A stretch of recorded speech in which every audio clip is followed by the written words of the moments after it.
ദൈവനാമം മഹത്വപ്പെടുമാറാകട്ടെ. ഇന്ന് എന്നെ ശ്രവിക്കുന്ന എല്ലാ ദൈവമക്കൾക്കും എല്ലാ പ്രിയപ്പെട്ടവർക്കും നമ്മെ ചേർത്തുകൊള്ളുവാനായി വേഗം വരുന്ന കർത്താവായ യേശു ക്രിസ്തുവിൻ്റെ നാമത്തിലെ സ്നേഹവന്ദനം. ഇന്നത്തെ ചിന്തയ്ക്കായിട്ട് നമുക്കൊരു വേദഭാഗം വായിക്കാം. വിശ്വാസത്താൽ അബ്രഹാം താൻ പരീക്ഷിക്കപ്പെട്ടപ്പോൾ ഇസാക്കിനെ യാഗം അർപ്പിച്ചു. ഇസാക്കിൽ നിന്ന് ജനിക്കുന്നവർ നിൻ്റെ സന്തതി എന്ന് വിളിക്കപ്പെടും എന്ന അരുളപ്പാട് ലഭിച്ച വാഗ്ദത്തങ്ങളെ കൈക്കൊണ്ടവൻ തൻ്റെ ഏകജാതനെ അർപ്പിച്ചു. മരിച്ചവരുടെ ഇടയിൽ നിന്ന് ഉയർപ്പിപ്പാൻ ദൈവം ശക്തനെന്ന് എണ്ണുകയും അവരുടെ ഇടയിൽ നിന്ന് എഴുന്നേറ്റവനെ പോലെ അവനെ തിരികെ പ്രാപിക്കുകയും ചെയ്തു. എബ്രായ ലേഖനം 11 അധ്യായത്തിൻ്റെ 17, 18, 19 വാക്യങ്ങൾ. ഇവിടെ നാം അബ്രഹാമിൻ്റെ ജീവിതത്തെക്കുറിച്ച് പഠിക്കുകയായിരുന്നല്ലോ. അബ്രഹാം വിശ്വാസികളുടെ പിതാവ് എന്ന് വിളിക്കപ്പെടുന്നത് നമുക്കറിയാം. വിശ്വാസം എന്നതിനെക്കുറിച്ച് നമ്മൾ കണ്ടു. വിശ്വാസം എന്നത് ആശിക്കുന്നതിൻ്റെ ഉറപ്പും കാണാത്ത കാര്യങ്ങളുടെ നിശ്ചയവുമാകുന്നു.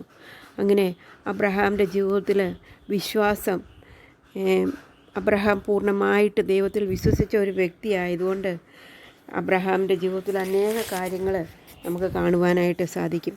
അബ്രഹാമിനെക്കുറിച്ച് പറയുമ്പോൾ തന്നെ നമുക്ക് കാണുവാനായിട്ട് സാധിക്കുന്നത് അബ്രഹാം ദൈവത്തിൽ വിശ്വസിച്ചു, അതവന് നീതിയായി കണക്കിട്ടു എന്നുള്ളതാണ്.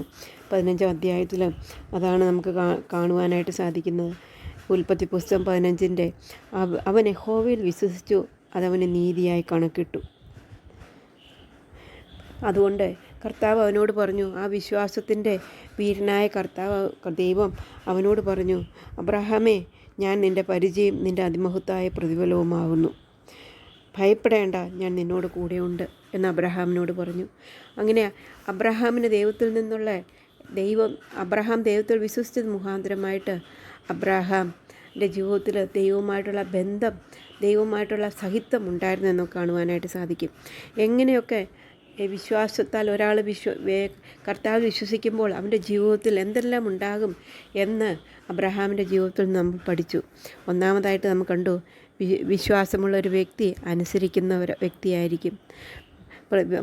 രണ്ടാമതായിട്ട് നമുക്ക് കണ്ടു, വിശ്വാസമുള്ളൊരു വ്യക്തി ഈ നിത്യതയ്ക്ക് വേണ്ടി കാത്തിരിക്കുന്ന, അല്ലെങ്കിൽ പ്രത്യാശയുള്ള നിത്യമായ രാജ്യത്തിന് വേണ്ടി പൗരത്വം സ്വർഗത്തിലാണെന്ന് മനസ്സിലാക്കി ജീവിക്കുന്ന ഒരു വ്യക്തിയായിരിക്കും.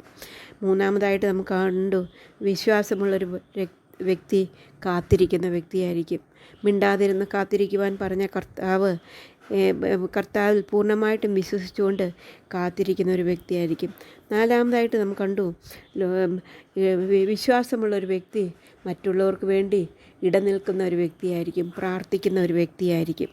അഞ്ചാമതായിട്ട് നമുക്ക് കണ്ടു, വിശ്വാസമുള്ള അബ്രഹാം ദശാംശം കൊടുക്കുന്ന ഒരു വ്യക്തിയാണ്.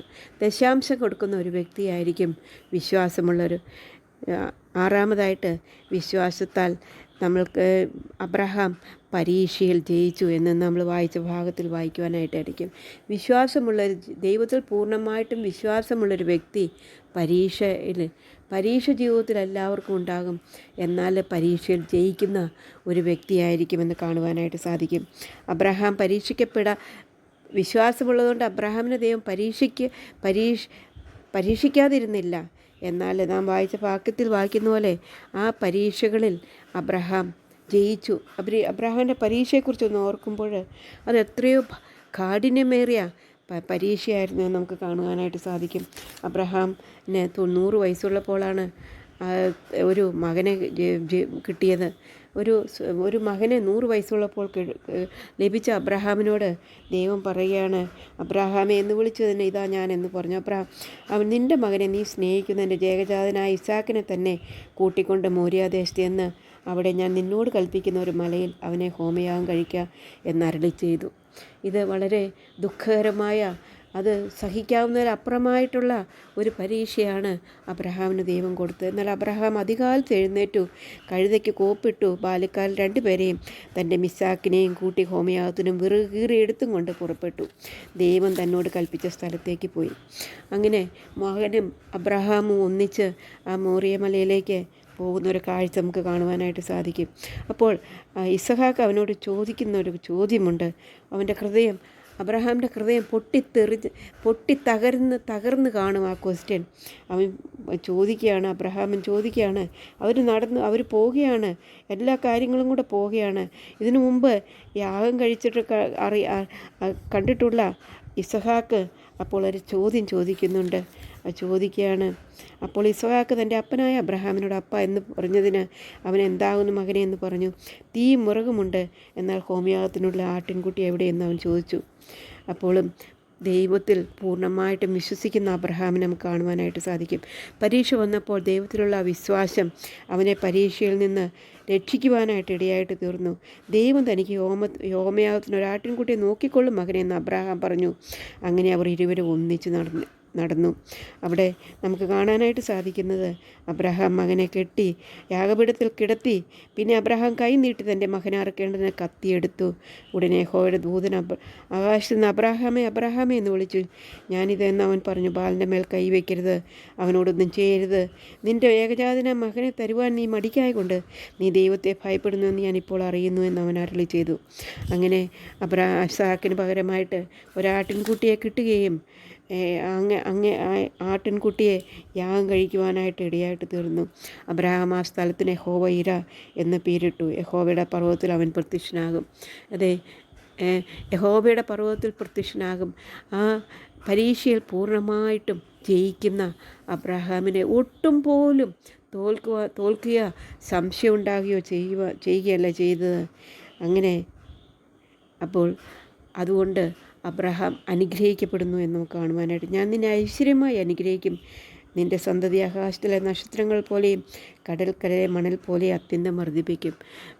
വെറുതെ അല്ല കേട്ടോ സഹോദരിമാരെ, അബ്രഹാമിൻ്റെ മക്കൾ ലോകം ഇസ്രായേൽ ഇന്നും നിലനിൽക്കുന്നതും അത്ഭുതകരമായിട്ട് നിലനിൽക്കുന്നതും വെറുതെയല്ല കേട്ടോ.